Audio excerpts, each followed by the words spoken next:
Aujourd'hui, je vais te montrer comment je m'organise sur Premiere Pro pour gérer mes fichiers, gérer mes emplacements, mes fenêtres. Donc voilà comment je fais moi pour monter très facilement et peut-être plus rapidement en améliorant mon workflow.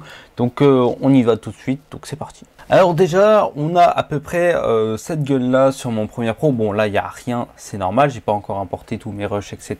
Mais grosso modo, on a ces fenêtres là. Alors à droite, déjà, tu retrouves couleur, lumétrie et objet graphique essentiel. Ça, c'est pour tout ce qui est on va dire le motion design ou les couleurs, tout simplement. Ensuite, en bas à droite, là, j'ai mon audiomètre pour savoir à quelle puissance mon audio est. Ça dépend pas forcément de mon PC ou de mes enceintes. Là, c'est comme ça, je m'assure que mon audiomètre, il est bien placé. Si je l'écarte un petit peu, hop, je peux voir la distance. Normalement, mes sons, ils doivent tout le temps être entre -6 et -12 décibels. Voilà, il est là. Juste à côté, j'ai du coup ma séquence, c'est là où je vais avoir du coup toute ma timeline, etc. À gauche, j'ai tous mes outils, mais normalement je les utilise pas parce que j'ai mes raccourcis clavier. Mais bon, ils sont là parce que j'ai envie de les mettre là. Ensuite, en haut, j'ai mon projet avec du coup tous mes différents chutiers, mes effets et mes options d'effets. C'est grosso modo ce que j'ai tout le temps. Des fois ça peut varier, des fois je peux ajouter la fenêtre texte par exemple, ou la fenêtre historique si j'en ai besoin, mais là c'est vraiment les fenêtres que j'utilise le plus souvent. Et à droite j'ai du coup ma séquence, ce que je vais pouvoir voir à partir de ma timeline.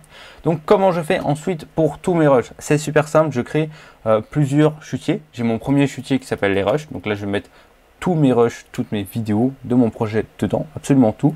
Ensuite, j'ai un chutier pour les séquences. Donc là, je vais mettre ma séquence de dérush, ma séquence première version, deuxième version. Il y a aussi un sous-chutier de séquences qui s'appelle les séquences imbriquées, parce que des fois, on a besoin d'imbriquer nos séquences, par exemple pour varier la vitesse, mais aussi varier la stabilisation en même temps. Là, on est obligé d'imbriquer nos séquences, donc je les balance là-dedans.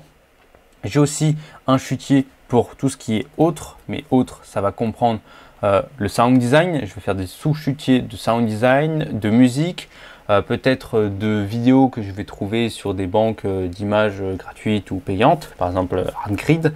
Je peux aussi avoir du coup les fichiers que peuvent me procurer par exemple mon client, si c'est des photos ou des vidéos, je mets tout là-dedans. En tout cas, je mets absolument tout là-dedans. Et c'est grosso modo comme ça que j'organise mon Premiere Pro. Donc là, si par exemple j'ai envie de prendre des petits rushs, on va prendre ce rush là à l'ancienne, hop, je le balance là-dedans, et hop, il s'est mis là-dedans. Je vais créer une séquence et cette séquence, je vais directement la mettre dans le fichier séquence. Et voilà. Et ensuite, là du coup, j'ai ma séquence, ce que je peux voir, etc. C'est comme ça que moi j'organise un peu mon projet Premiere Pro pour monter. C'est mon workflow qui me plaît depuis déjà plus de 3 ans, je crois, un truc comme ça. Mais voilà, c'est un équilibre que j'ai trouvé pour moi-même. C'est peut-être un truc que je te conseille, peut-être que tu es différent de moi, mais je te conseille quand même d'avoir ce type de workflow.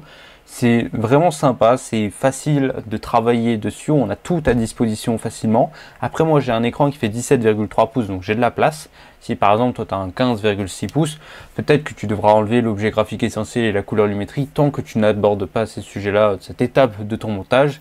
Ou sinon si tu as d'autres écrans, par exemple tu mets ta séquence uniquement sur un écran. Comme ça peut être beaucoup plus simple pour toi. En tout cas, voilà, si tu veux en savoir un peu plus sur Premiere Pro, ces tips, ces astuces, je te conseille cette playlist là. Nous en tout cas, on se retrouve tout de suite de l'autre côté. Je te fais des bisous, ciao.